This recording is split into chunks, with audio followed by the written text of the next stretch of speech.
Good evening, beloved in Christ.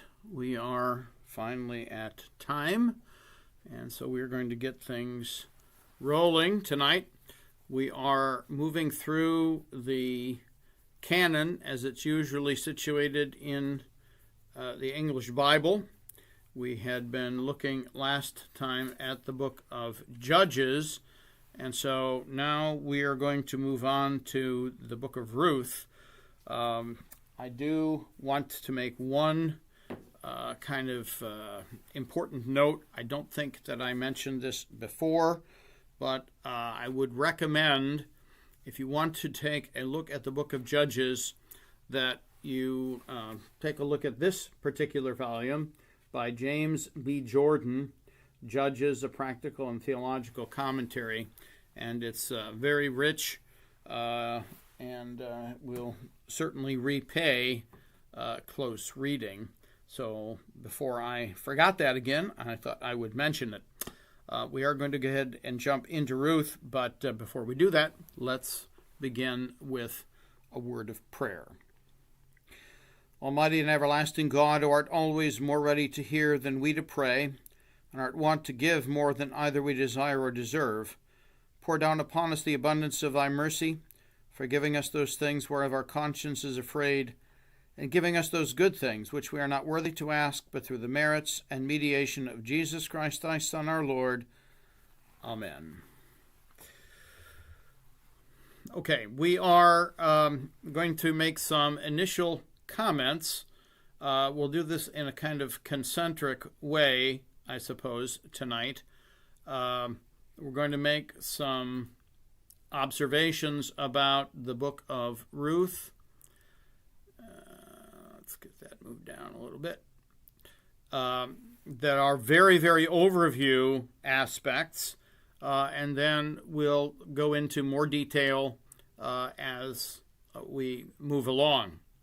So, one of the first things to notice is that the book of Ruth is part of the book of Judges, at least scholars, many of them think so. It is certainly set during the same time period as the book of Judges, which is the reason why it is placed in the English Bible canon in this same place. It's simply historically going to fit in. And so that gives some kind of feeling, some kind of texture, context to it in terms of the history. This is, again, approximately then 126 years before the birth of King David, and it is the birth of King David that is going to be in view by the time we get to the end of the book, at least implicitly so. The name of the book is going to be given because of the prominence of a character in the story, in the narrative, whose name is Ruth, who is actually not a person of Israel. She is a Moabite woman, the wife of Mahlon, and Mahlon's father, Elimelech, had settled in the land of Moab. There is, at the beginning of the book of Ruth, a famine in Israel, and it is a very significant one. And so what happens is the husband and his wife, Naomi, are going to go off into the land of the Moabites in order to escape from the famine. They are trying to find conditions that are more suitable to survival. And so they are going to abandon their land, leave it behind, and go travel to a foreign land. The significance of the famine is going to be very much underlined here, that you would go to the Moabites from the land of Israel especially given the requirements and commands that were given about interaction with the Moabites earlier.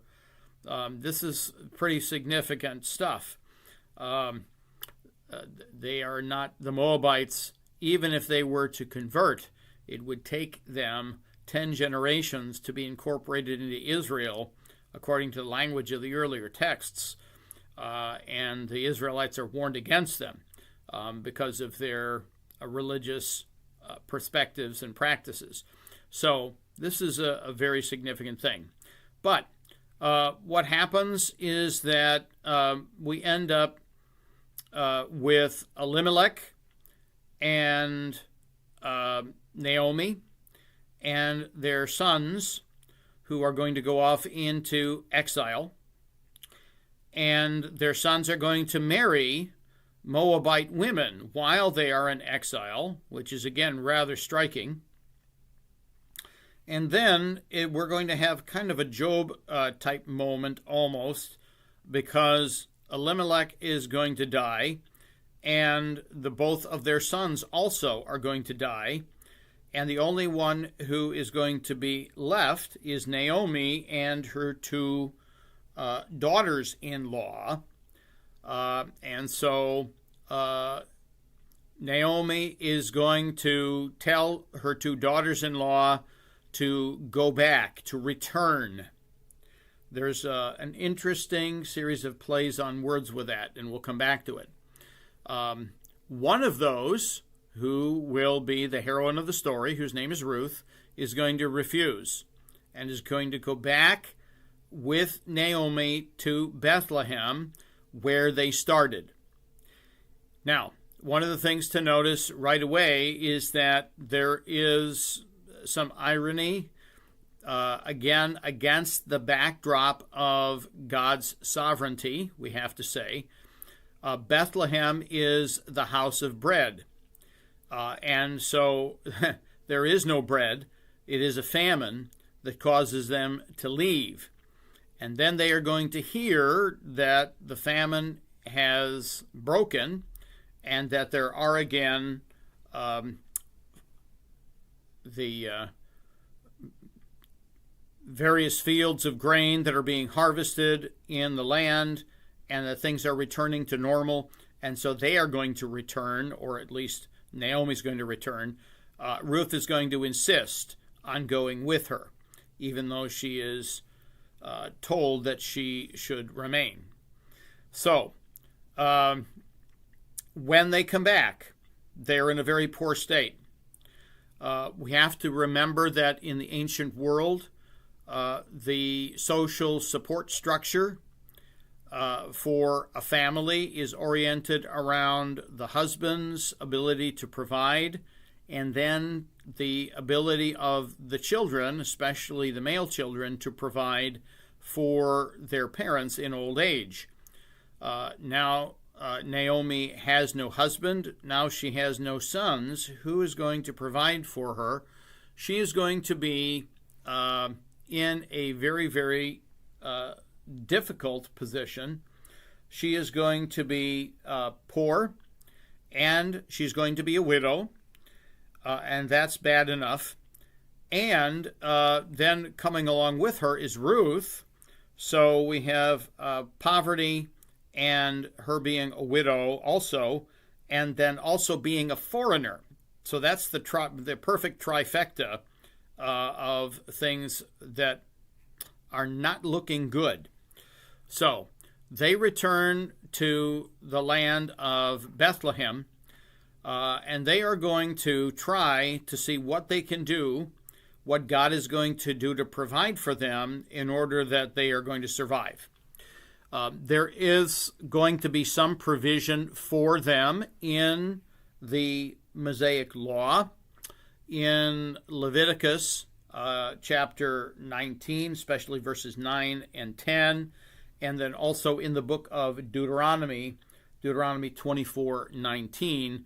Both of these are going to provide for those who do not have their own means.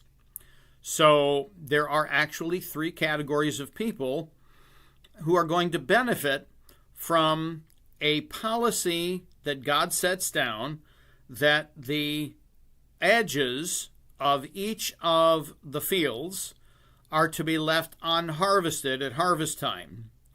And what is on the edges, and then also anything that falls, that is dropped, is supposed to be left. That is a policy that God sets down, and it is for provision for the poor, for the widows, and for the foreigners. So those are interesting connections that we are intended to make. So there is going to be an attempt for Ruth to go out and to try to take advantage of that provision in the law. When that's going to happen, Naomi is going to send her out into the fields of someone who ends up being essentially a rich relative of theirs, Boaz, and he is going to be very gracious. When he notices what Ruth is doing, he's going to give directions to those who are working for him to make sure that she has sufficient provision. Not only is she going to be free to pick up the things that are provided for in the law, but some bonus is even going to be handed over to her to make sure she doesn't go home without sufficient food. So this is going to be very, very important. Now, Boaz, this relative, is going to be the hero of the story. So if Ruth is the heroine, Boaz is the hero. He is the one who's going to act in a way that is going to be selfless, that is going to be self-sacrificial for the sake of Ruth and then also for Naomi. And we'll talk about the way in which that's going to work in a little bit. The end of the book is going to show Ruth and Boaz being married, and Ruth is going to then be explained to be the mother of Obed, who is father of Jesse, and Jesse is going to be important as the father of King David. And so one of the things that we find here is a kind of a string of interconnected references to important women throughout Israel's history through whom God is going to act in order to create, to sustain the genealogy, the family line that is going to lead to David, and then through David is going to lead to Jesus. So we have Rahab, who is the famous resident of Jericho, who is converted over to the worship of Yahweh at the time of the conquest. We also are going to have Ruth as another similar kind of famous figure who will end up in the genealogy of Jesus. So both of them are going to have those roles. So this is going to be explicitly mentioned when we get to the genealogy of Jesus in Matthew chapter 1. She is also in many respects like the Canaanite Tamar in Genesis 38, who is going to be mentioned in Matthew 3. Again, Rahab is a very important figure, especially because she is a harlot at the beginning. She is going to nevertheless be someone who is changed and who becomes a major figure through whom God is going to cause his purposes for history to unfold. I don't know that we had actually dealt with Rahab explicitly at the time, but at the time of the spies being sent in before the actual conquest, The spies who had been detected are hidden by Rahab on the roof of her dwelling place, which is in the walls of Jericho. She hides them underneath piles of flax when the soldiers come looking for them. And then she comes to a covenant agreement with them that she, in exchange for helping them, will be allowed to become part of Israel, and that when the city falls, she and her family will be spared. So hers is the only portion of the part of the wall of Jericho that does not collapse.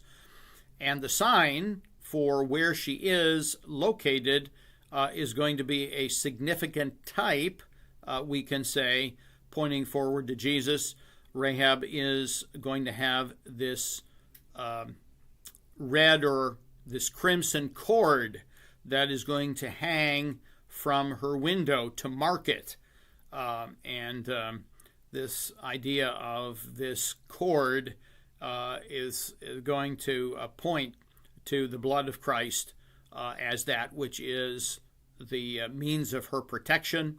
It is, in some ways, the thread, if you will, that holds all of Scripture together when we understand a Christian hermeneutic, that all of it is about Christ and his giving of himself as the sacrifice for us. So I don't think we had mentioned very much or anything maybe about Rahab at the time, so we should certainly not miss her as we're going through things here. But this story is going to unfold in very particular ways. We have 4 chapters, and each of them are going to have kind of their own locus and integrity. There are really, in a sense, a series structurally of, in a sense, 8 moves that take place throughout the Book of Ruth. The book is itself also 2 halves, each with its own kind of central section. Chiastically speaking, the book is itself a chiasm that is actually quite tight in terms of the number of themes and bits of language that link it together in terms of those parts and concentric circles. So there are, again, a number of overlapping structures that are involved here. But we will make some other observations about that here in a little bit. So the book is going to have an account of Naomi going to Moab with her husband, the death of her husband and her 2 sons, her return to Bethlehem with one of her daughters-in-law, who is Ruth. Then we have the process that leads up to the marriage of Boaz and Ruth and the actual then, culmination of that. And then finally, we have the reference to the family line and the birth of Obed, who is then a great blessing. This is going to then again lead to David. As a matter of further background, the author of the book is usually considered historically to have been Samuel. That's the Jewish tradition, and many of the fathers are going to accept that as a reasonable explanation. So we just have that as a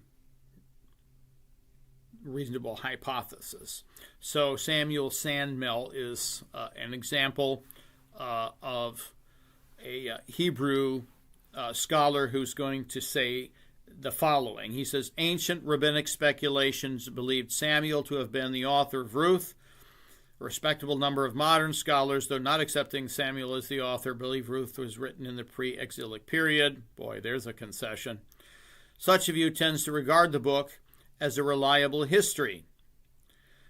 The allusion to the act of confirmation by the ceremony of the shoe, as though it were an obsolete practice, is only one of several indications that the book is later than this.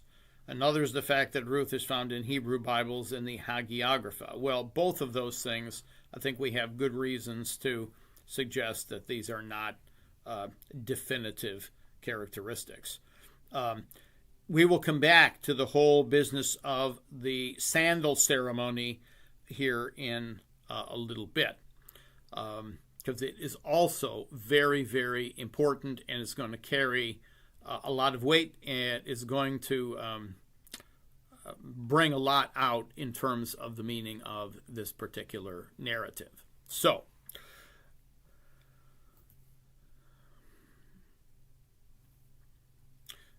as we go to the beginning of the book, again, we have, in the days when the judges ruled, there's a famine.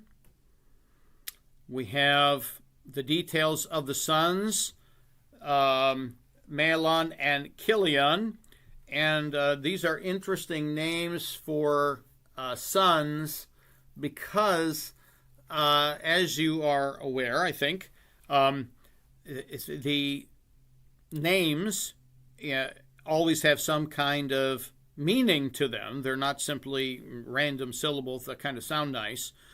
They're chosen for particular reasons. And so Mahlon and Chilion are kind of really negative kinds of names in terms of meaning. So we have those who were kind of sickly and emaciated is the way that they're kind of described. They're not healthy. They are not going to do well. They are stricken. And so this does not perhaps bode well in terms of their history. Are these their original names, or are these other designations, even becomes a question because of how strongly the meaning runs. But then God's providence is part of the whole point of this as well anyway. So we don't need to push that point too far, I think, either. So they go to the country of Moab. They remain there. Notice how much time we have about this whole story's development. So Elimelech died, and she's left in her two sons. And her two sons get married, and they are going to marry Orpah and Ruth, and they dwell there about 10 years, and then they also both die. Now, one of the things that should jump out at us about the end of verse 4 is the fact that there is no indication whatsoever that in 10 years' time, either of these two couples are going to have any children. So this is a very striking thing, too. It would jump out. You say, well, in 10 years, really, there is no further family line? This is not a sign of good things. So that is a reality that is, in a sense, underscored by the text being silent about this kind of fulfillment of their roles. But they die, and so the woman is then going to be survived by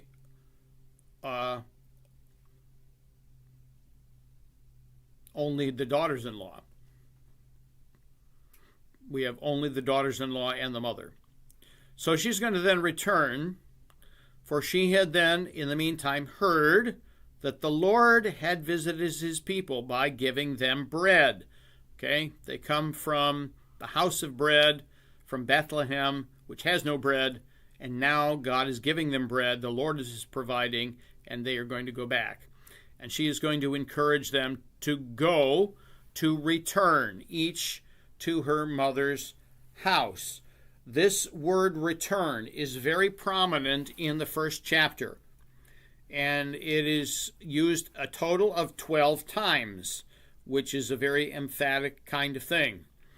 For those who are inclined to count things or to keep track of things, when words are repeated over and over, this is certainly significant. So, she's going to give them a blessing, and they are both going to say, we will return to you and your people. And Naomi is going to say, no, return. Why go with me? And she's going to have these very blunt kinds of questions for them. Are there still sons in my womb that they may be your husbands? Like, you're going to wait that long? And that's going to be workable? So I don't have anything to give you. And so go home and find other husbands who are then going to bear you sons. Again, something that had not happened for them before. So they lift up their voices and they weep, and then they do so again after she tells them to return again. And Orpah is going to accept this. She kisses her mother-in-law and is going to then return to her people. Ruth, on the other hand, it says, clung to her. And the word here in Hebrew is very interesting. It's not a word that we find that frequently. This is the very same word for clinging or cleaving, which is used to speak about what the wife and the husband do to one another at the beginning of the book of Genesis. Okay? This is about familial belonging. This is about being made one flesh, being one family. This is very, very strong language. Okay? It's not simply emotional kind of stuff. So she again is going to say, look, go return. There's that word again. Your sister has returned to her people, to her gods. You go with her. And Ruth is going to have this very strong statement, which is going to include a form of an oath formula. And that's what we find down here in verse 17. The Lord do so to me and more also. Okay? This is a Hebrew form of oath. If anything but death parts you from me. Where you die, I will die, and there will I be buried. Your people will be my people, and your God, my God. And you'll notice these words are in italics here, so it's simply, in Hebrew, even more kind of blunt. Your people, my people. Your God, my God. Okay? There's absolute identification here that is going to be between Ruth and her mother-in-law. And so she gives in, and the two of them go back to Bethlehem. And when they get back, the entire city is excited about their return. Excited not in the sense of happy excited, but agitated. And they are going to ask a question: is this Naomi? This is going to be part of the structure of the chiasm, because the question about Naomi is going to be raised here in chapter 1. It's raised at the very end in terms of the blessing of Naomi because of what happens with Ruth and Boaz, and they're having a child. And so we can just note that these are elements that are part of a very closely woven narrative. She's going to say, don't even call me that. Don't call me Naomi, but call me Mara. So you'll see the footnotes here in this particular edition. So this is pleasant. This is happy. No, don't call me that. I am bitter. That's what Mara means. Okay, because the Almighty has dealt very bitterly with me. So I went out full, and the Lord has brought me home again empty. This is going to be another one of the themes that's part of the book of Ruth. Fullness and emptiness. An empty bowl, and then in contrast to an empty bowl without food in it, there is going to be a full bowl, or in a more literal sense, it's going to be the robes that Naomi is going to use in order to carry the grain home from when she is out in the fields. She's going to be, kind of spilling out grain all over because she's got so much to carry. So fullness and emptiness, and then emptiness replaced with fullness. Okay, so it's, again, a parallel kind of mirrored structure. But she has these words of bitterness that she has at the outset, and that is going to be part of the context. So we then have the meeting of Naomi with Boaz. And so they are going to have something to eat, and so they're going to take advantage of the provisions that are in the Mosaic Law for Naomi to go out and glean heads of grain. And so they would go in after the reapers. They would follow the reapers. The reapers are gathering in the harvest, and then things that they drop or the things that they are not actually harvesting along the edge are going to be free for them to take. This is going to be the process, going to be in this particular part of the field. Boaz came from Bethlehem and said to the reapers, "The Lord be with you." And they answered him, "The Lord bless you." Notice this language here, "the Lord be with you." This is language that we should be familiar with. It's in the liturgy. This is not simply a, some kind of religious howdy. This is a proclamation as well as a greeting. It carries authority with it. And there is going to be then a response calling for God's blessing. That's the same kind of dynamic that we have in the New Testament liturgy, except it's taken up to a different level because God's presence, Christ's presence with us, is more real and tangible by virtue of the incarnation and by virtue of the resurrection and ascension of Christ. But we notice that is here. This is a man of goodwill, of piety, who is involved here. And Boaz is going to ask, whose young woman is this? This is also going to be a pattern in the text in terms of asking, who is this?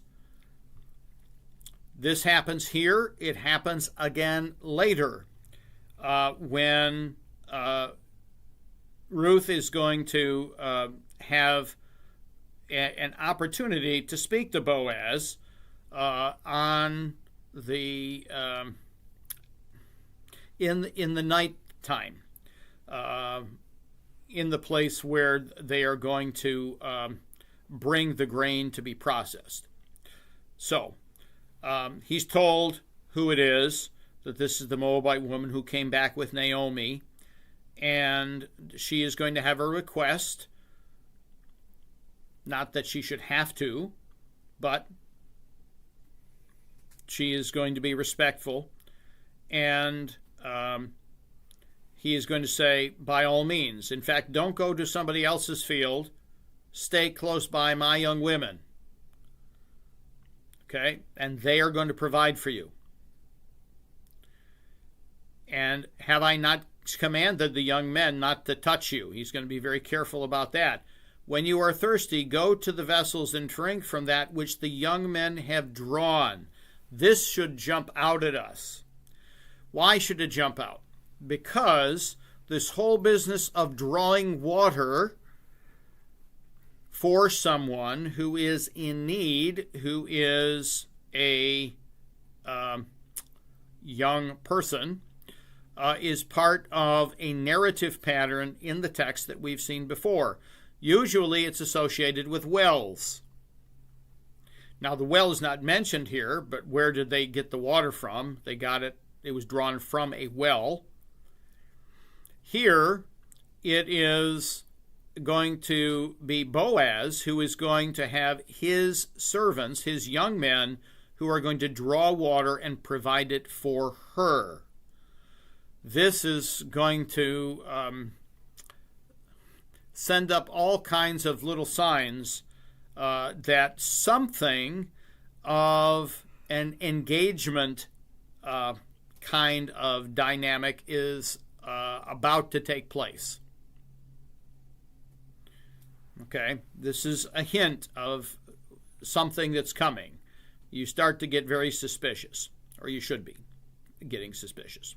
Okay, so we have this interplay between, again, Boaz and Ruth, and there is a recognition that she has come to a people that was not her own, and that she has connected herself to the Lord God of Israel, who is going to give her a full reward, and under whose wings you have come for refuge.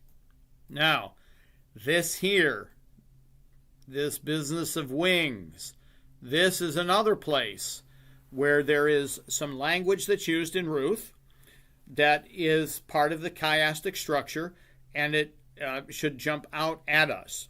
So the language of wings occurs in this place, and then again in chapter 3, verse 9, where it is used to refer to the cloak, the garment that belongs to Boaz. It's actually the same word in Hebrew, and we might miss it because it doesn't necessarily show up that way in the English translations most of the time.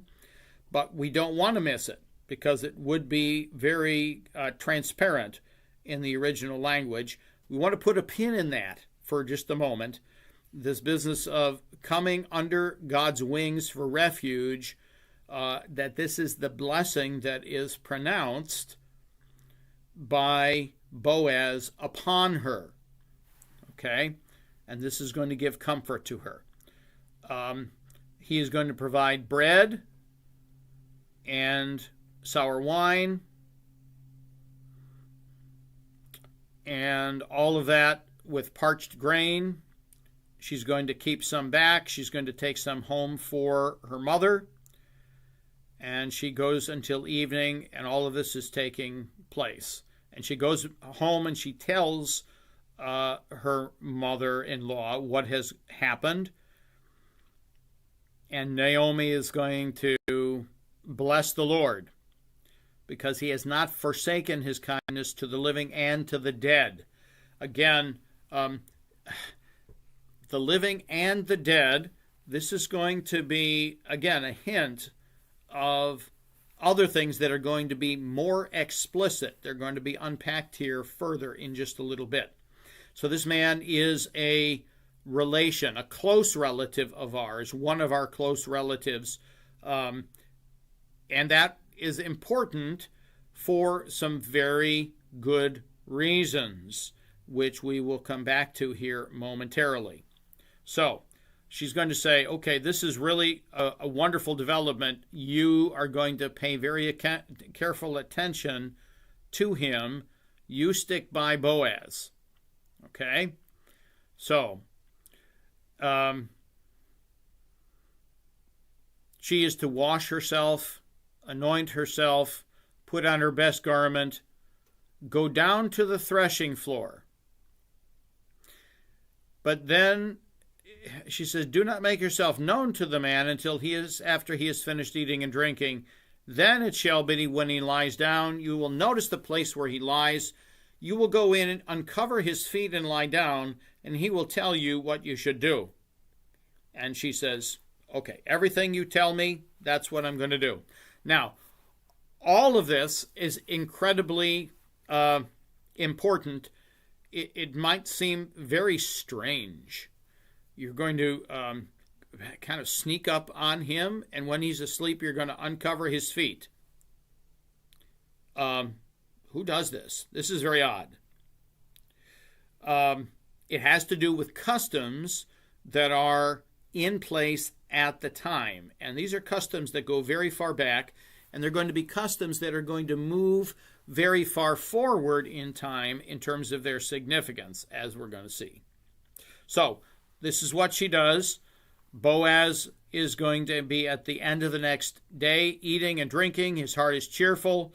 He is going to lie down at the end of the heap of grain. She comes in quietly. She uncovers his feet and she lays down. And at midnight, he wakes up. And he's going to ask again, well, who is this? Who are you? And she will identify herself. I'm Ruth, your maidservant. Take your maidservant under your wing, for you are a close relative. Now, again, it depends on your English translation about how that's going to happen. But this is literally what it says. Okay? This language of being under your wing, this is very significant. There is a parallel in terms of the usage here. If you have a Bible handy, if you flip over in the book of Ezekiel to Ezekiel chapter 16, the context for this kind of language, this is a very easy way to see the significance of the parallel here, I think. So God has brought judgment upon Jerusalem, and yet God is going to also redeem Jerusalem, is going to redeem Israel, is going to buy them back.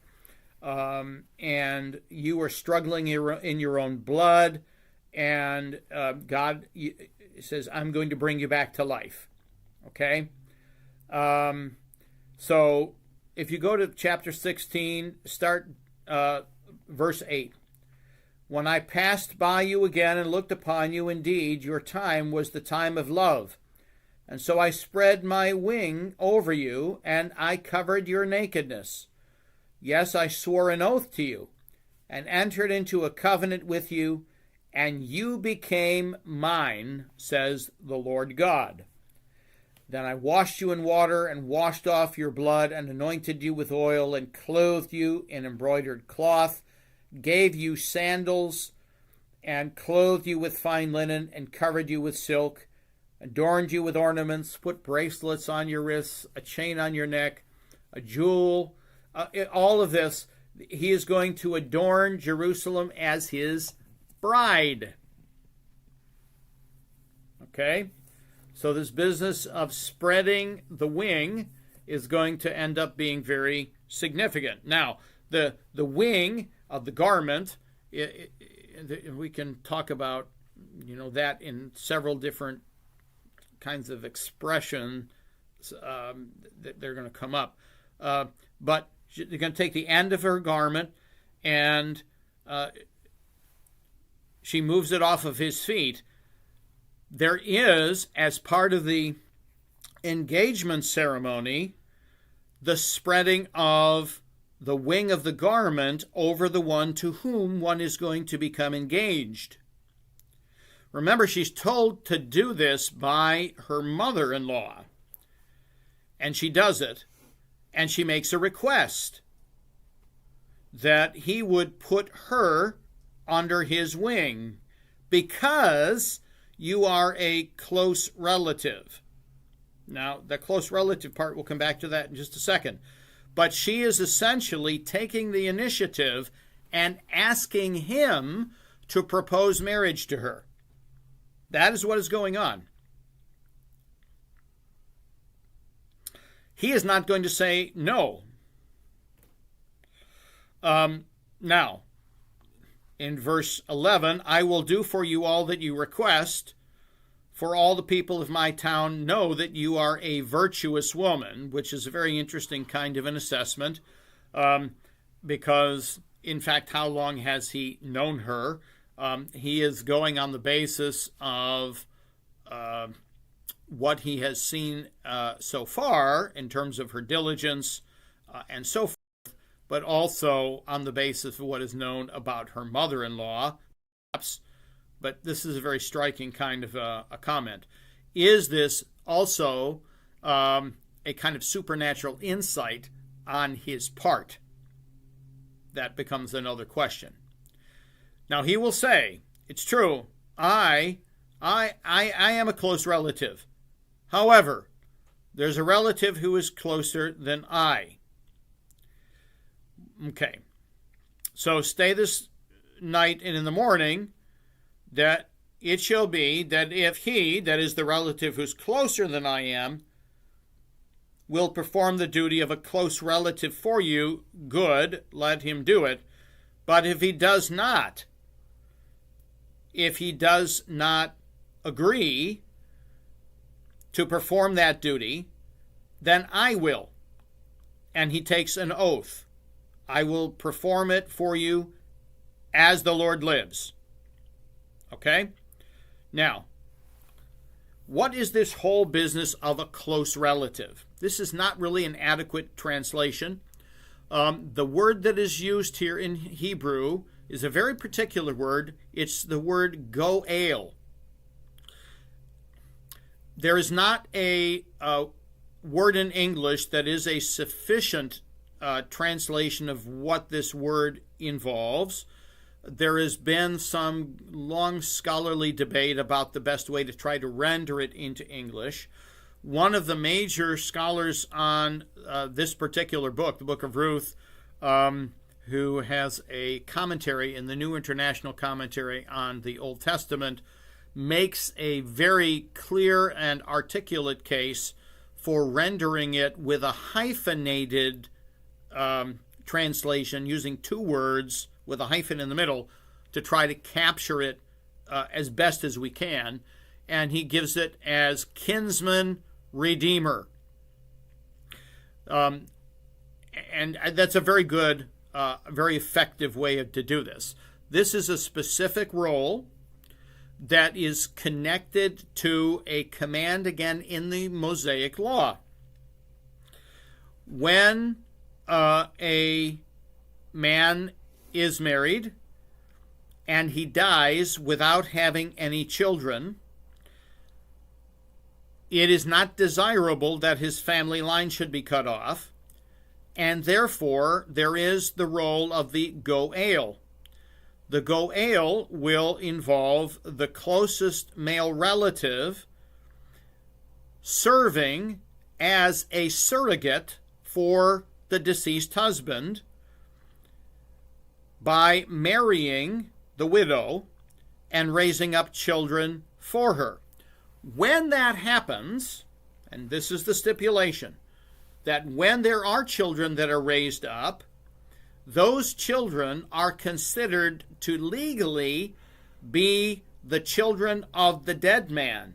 They are not going to have rights of inheritance. They are not going to be the children of the goel, but they belong to the original husband.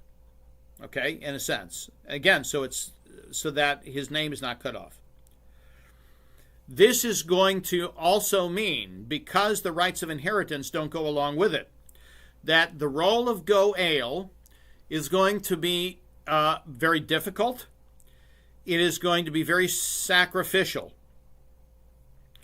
It will mean that all of the property, all of the debts, all of the requirements and obligations that belonged to the deceased husband are now going to be passed along to the goel, but the goel doesn't take possession of anything. If there is land that has been placed under some kind of lien,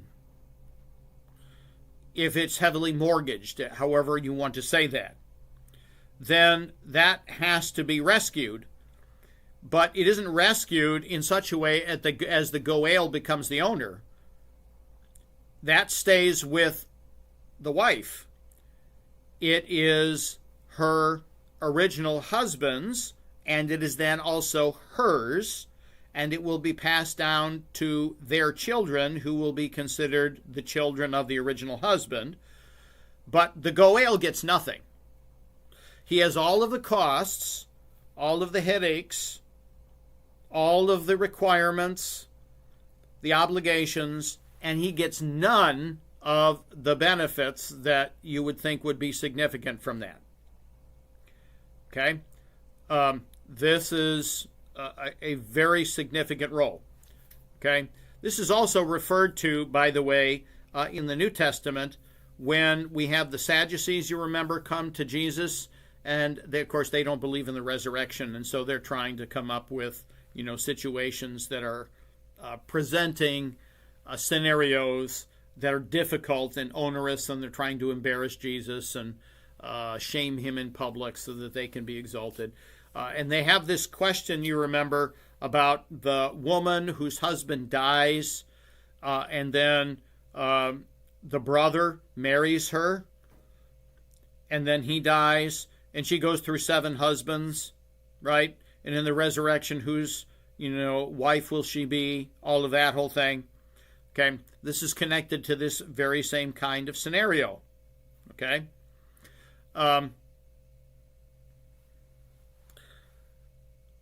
What will be the role of the Goel? It will be a difficult role, and yet we find that Boaz is willing to do so, and yet he does not have legal right, because there is a closer relative than he is. There is another who is supposed to perform the duty of the Goel, and he is not going to step in and take what does not end up being his prerogative.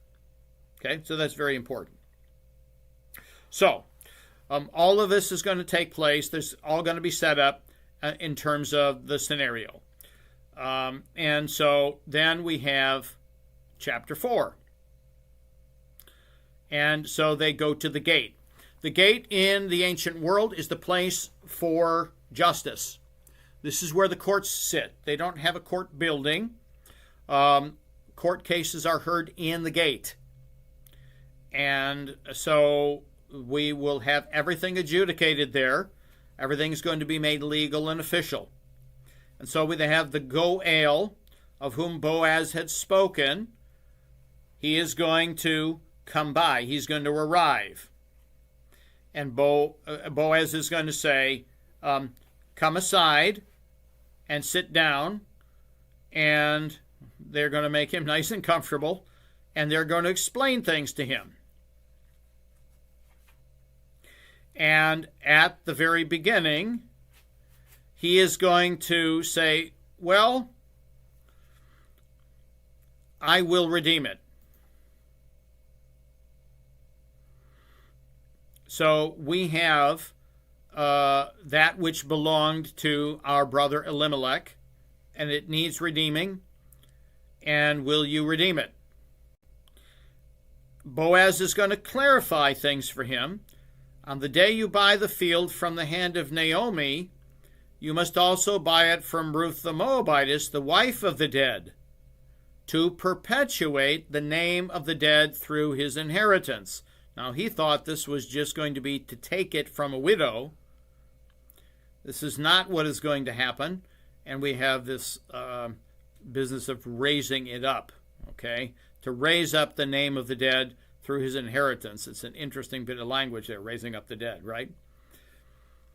And as soon as this other relative finds out that this is really what is involved and that this is a full Goel kind of responsibility, he's going to say, oh, no, I can't, lest I ruin my own inheritance. Because, remember, he is going to have to put what is his into it in order to pay off all the debts, in order to redeem it, in order to get it all back. He will spend his money for the sake of restoring property that will not be his. And he says, no, I'll ruin myself. And so he's going to say, nope, I can't. You do it. I can't redeem it. So it becomes hot potato. Now, this is very important. In verse 7, we have the custom. We have the practice. in former times in Israel concerning redeeming and exchanging to confirm anything. And it's in this particular context. It's not everything, okay? But this kind of an exchange. One man took off his sandal and gave it to the other. And this is going to attest, this is going to actually make effective the covenantal relationship, okay? This is going to express it. It's going to actualize it. This is an important ceremony, the sandal ceremony. And so the close relative is going to say, buy it for yourself. And so he took off his sandal. You're going to take your sandal off and you're going to give it to somebody else. This is incredibly important because the roles and who has the correct role and who has the duty and who has the right and who has the closeness of covenantal relationship and who is going to be the goel and who is going to spread the wing over the other. All of this is imagery that is interconnected. When we think of the sandal ceremony, we should be thinking of what New Testament figure? This should bring to mind John the Baptizer, who is going to explicitly, on more than one occasion, make reference to the reality that he is not the bridegroom. He is only the friend of the bridegroom. John the Baptizer is only the best man. He is not the groom. And so he is not worthy to untie Jesus' sandal. This language is not simply an expression of great humility on the part of John the Baptizer. It is a specific reference to this goel enaction ceremony in terms of what we find here in the Book of Ruth. Okay? So, Boaz, he is going to step up and he is going to do this. And he's going to say to the elders who are the judges who are in the gate and to all of the people who are there, you are witnesses. I have bought all that was Elimelech's, all that was Kilion's and Mahlon's from the hand of Naomi. He's redeemed it all. And he is going to then marry Ruth the Moabitess, the widow of Mahlon. He is going to take her as his wife in order to perpetuate the name of the dead through his inheritance. No, it's not mine inheritance. He says his inheritance, that the name of the dead may not be cut off from among his brethren and from his position in the gate, that is to say, in terms of his legal standing. You are witnesses this day. And they say, yes, we are. And then there is a pronouncing of blessing upon the house. The Lord make the woman who's coming to your house like Rachel and Leah. Okay, so again, we're talking about, two who are engaged to Jacob. And of course, where does he meet Rachel? Where it's at a well, right? Mm-hmm. And may you prosper in Ephrathah and be famous in Bethlehem. May your house be like the house of Perez, whom Tamar bore to Judah, because of the offspring which the Lord will give you from this young woman. And remember, whose offspring are they really going to be? They're going to be the offspring of the dead husband. This is very, very significant. Boaz is a type of Christ who is going to sacrificially give himself for the sake of his bride. He is going to be the one who, by his sacrifice, is going to bring forward God's plan of deliverance. He is, by his sacrifice, going to act as a selfless redeemer. The goel, the language of redeemer, is rooted in this Hebrew concept. Okay?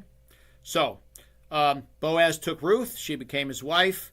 He went in to her, and the Lord gave her conception. She bore a son. And then the women said to Naomi, "Blessed be the Lord, who has not left you this day without a Goel, and may his name be famous in Israel. May he be to you a restorer of life, a nourisher of your old age." Because before you were bereft without one, right? To be poor, to be widowed, is to be cut off. You have no ability to take care of yourself. Now you are going to be provided for. For your daughter-in-law who loves you, who is better to you than 7 sons, has borne him. And this pattern of 7 sons, again, is something that shows up repeatedly in the biblical texts. Okay? And we could go back and look at the number of figures who have 7 sons and the kind of significance of that. Obviously, there's a reference to that again in the Gospels with the question that's posed to Jesus, but that's not the only place where this reference comes up. And so, but this is better to you than 7 sons is also at another level a way of saying as many sons. Total number of sons. 7 is the covenant number, but it's also a number for qualitative completion. 10 is the number for quantitative completion, but this is the number for qualitative completion. The most, you could have in terms of sons be better to you than that. Okay? And so then we have Naomi taking the child, and she becomes a nurse to him, and she is before bereft, she is before alone, she is before without any resource, and now she is raised up, and everything has been restored and returned. And so all of these are patterns that are part of the text that we want to catch. And so then they called his name Obed. He is the father of Jesse, the father of David. And then we're going to have a little genealogy. So the genealogy of Perez and Hezron and Ram and Aminadab and Nahshon and Salmon and Boaz. And here we are to Boaz. Boaz is going to have Obed. Obed is going to have Jesse, and Jesse is going to have David. And then this is going to be a connection between the book of Judges, the time of the Judges, and the introduction of Samuel, and then also of David. So the first book of Samuel is going to be then the next part in terms of, again, the way that our canon in the English Bible is usually going to lay this out. That will be our next kind of stepping stone. Okay? Again, the structure of these narratives is going to highlight important elements, very specific sayings, statements are going to be at the center of a number of chiastic structures. So we have the speech of Naomi, where she is abject and is saying, call me Mara and all of that. That is at the center of a chiasm for emphasis. It is going to emphasize how terrible things are. There will be another center of a chiasm at the point where Ruth and Boaz first meet each other. They first actually are going to see each other. There is also going to be the center, the exact center of the next chiasm, where there is the acceptance by Boaz, conditionally, of the relationship of engagement of marriage, engagement to be married, right? Where essentially she says, you have to ask me to marry you. You have to, propose. She takes the initiative. But where he is going to respond and say yes, that is at the exact center of the next chiasm. And then we have the declaration that is at the center of the case in the gates, where Boaz is going to clarify what exactly is required for this role of the Goel, and how it involves marrying Ruth and raising up a child or children from him. Okay, that's going to be at the center. Okay, and then the final chiastic center is going to be the praise of Ruth, and how blessed Ruth is in terms of this final arrangement. One of the things that we should also notice in this is that in this whole exchange, we have the one who is closer, a closer relative than Boaz. Do we ever hear his name? We don't. This is, again, a way of kind of underlining, highlighting the point. His name is insignificant. His name is cut off. His name is of no consequence because he does not agree to the role of the Goel. So why mention his name? It's not of any significance. Okay? It's kind of like with the parable of the rich man and Lazarus. What's the name of the rich man? Tradition is going to give a name, Dives, to him, but it's not in the text. The text doesn't give him a name. He's nameless. This is a way of giving an assessment about the relative importance and role, and then also the praiseworthiness of the response of the one who is named. Okay? There's this contrast. They are not equal. So this is also something, just these little touches in the text that we don't want them to just kind of pass us by, but we want to be attentive to patterns of language and theme and so forth. So I think, are we out of time? Oh, we're over time. So we are going to stop. And we will pick up next time by going on to our next book. We'll go on to the first book of Samuel, and we'll, again, try to pick up on the salient points and not get too nitty-gritty into it.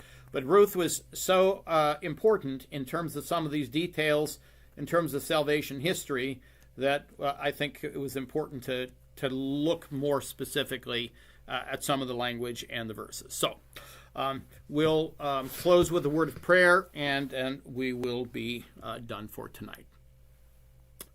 Illuminate this night, we beseech thee, Almighty Father, with thine eternal brightness, and grant that we may fall asleep without sin and be awakened in the power of the angels, that by thy help we may be worthy to come to the light of day safe and sound, through Jesus Christ our Lord.